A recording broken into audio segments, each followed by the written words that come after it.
آج بھی اگر کوئی اچانک امیر ہو جائے تو کہا جاتا ہے کہ کیا تمہیں قارون کا خزانہ مل گیا ہے؟ قارون حضرت موسیٰ حمزہ کے چچا سہرگ کا بیٹا تھا۔ خوبصورت آدمی تھا، حسن و جمال سے متاثر ہو کر اس کو لوگ منور کہا کرتے تھے۔ اس کے ساتھ ساتھ اس میں یہ کمال بھی تھا کہ وہ بنی اسرائیل میں تورات کا بہت بڑا عالم اور بہت ہی ملنسار و با اخلاق انسان تھا، اور لوگ اس کا بہت ہی ادب و احترام کرتے تھے۔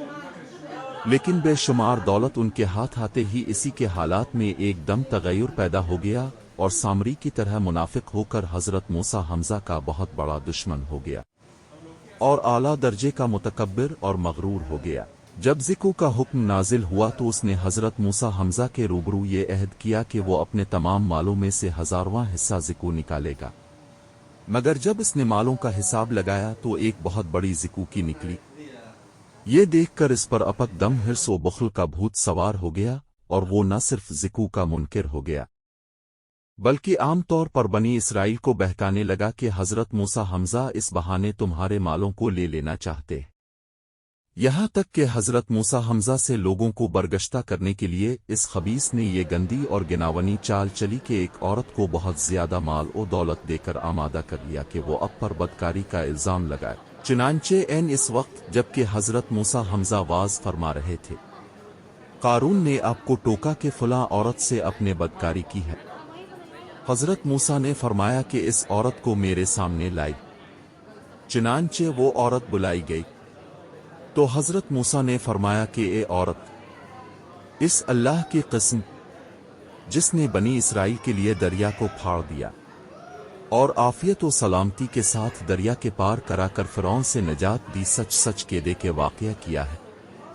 حضرت موسیٰ حمزہ کے جلال سے عورت سہم کر کانپنے لگی اور ان نے مجمع عام میں صاف صاف کہہ دیا کہ اے اللہ کے نبی، مجھ کو قارون نے کثیر دولت دے کر آپ پر بہتان لگانے کے لیے آمادہ کیا۔ اس وقت حضرت موسیٰ حمزہ آبدیدہ ہو کر سجدہ شکر میں گر پڑے اور بحالت سجدہ اپنے یہ دعا مانگی کہ اے اللہ، قارون پر اپنا قہر و غضب نازل فرما دے۔ پھر اپنے مجمع سے فرمایا کہ جو قارون کا ساتھی ہو وہ قارون کے ساتھ ٹھہرا رہے اور جو میرا ساتھی ہو وہ قارون سے جدا ہو جائے۔ چنانچہ 2 فسوہے کے سوا تمام بنی اسرائیل قارون سے الگ ہو گئے۔ پھر حضرت موسیٰ نے زمین کو حکم دیا کہ اے زمین، تو اس کو پکڑ لے۔ تو قارون ایک دم گھٹنوں تک زمین میں دھنس گیا، پھر اپنے دوبارہ زمین سے بھی فرمایا تو وہ کمر تک زمین میں دھنس گیا۔ یہ دیکھ کر قارون رونے اور بلبلانے لگا اور قرابت و شتہ داری کا واسطہ دینے لگا، مگر آپ نے کوئی التفات نہ فرمایا، یہاں تک کہ وہ بالکل زمین میں دھنس گیا۔ 2 منحوس آدمی جو قارون کے ساتھی ہوئے تھے لوگوں سے کہنے لگے کہ حضرت موسیٰ نے قارون کو اس لیے دھنسا دیا ہے کہ تاکہ قارون کے مکان اور اس کے خزانوں پر خود قبضہ کر لے۔ اپنے اللہ تعالیٰ سے دعا مانگی کہ قارون کا مکان اور خزانہ بھی زمین میں دھنس جائے۔ چنانچہ قارون کا مکان جو سونے کا تھا اس کا سارا خزانہ سبھی زمین میں دھنس گئے۔ قارون کا خزانہ، اس کو قرآن کی زبان سے سنیے۔ اللہ تعالیٰ کا ارشاد ہے کہ ہم نے قارون کو اتنے خزانے دیے تھے کہ ان خزانوں کی کنجیاں ایک مضبوط اور طاقتور جماعت بامشکل اٹھا سکتی تھی۔ قرآن میں ترجمہ: بے شک قارون حضرت موسیٰ کی قوم میں سے تھا، پھر اس نے ان پر ظلم کیا اور ہم نے اس کو اتنے خزانے دیے تھے جن کی کنجیاں ایک طاقتور جماعت پر بھاری تھیں۔ حضرت موسیٰ حمزہ کی نصیحت۔ حضرت موسیٰ حمزہ قارون کو جو نصیحت فرمائی وہ یہ ہے جس کو قرآن مجید نے بیان فرمایا ہے۔ اسی خیر خائی والی نصیحت کو سن کر قارون حضرت موسیٰ حمزہ کا دشمن ہو گیا۔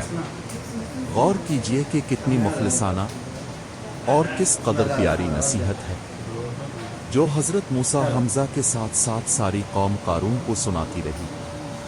ترجمہ: جب قارون سے اس کی قوم نے کہا کہ اترا کر مت چل، بے شک اللہ اترانے والوں کی قسم نہیں، اور جو مال اللہ نے تجھے دیا ہے اس سے آخرت کا گھر طلب کر اور دنیا میں اپنا حصہ نہ بھول اور احسان کر جیسا کہ اللہ نے تجھ پر احسان فرمایا ہے، اور زمین میں فساد مت تلاش کر۔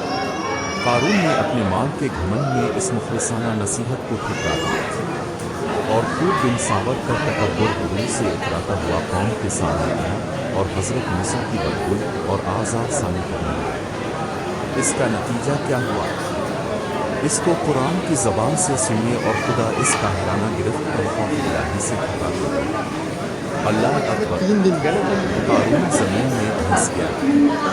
ترجمہ: تو ہم نے اس کو اور اس کے گھر کو زمین میں دھنسا دیا تو اس کے پاس کوئی جماعت نہ تھی اللہ کے عذاب سے بچانے میں اس کی مدد کرتی اور وہ کوئی بدلہ نہ لے سکا۔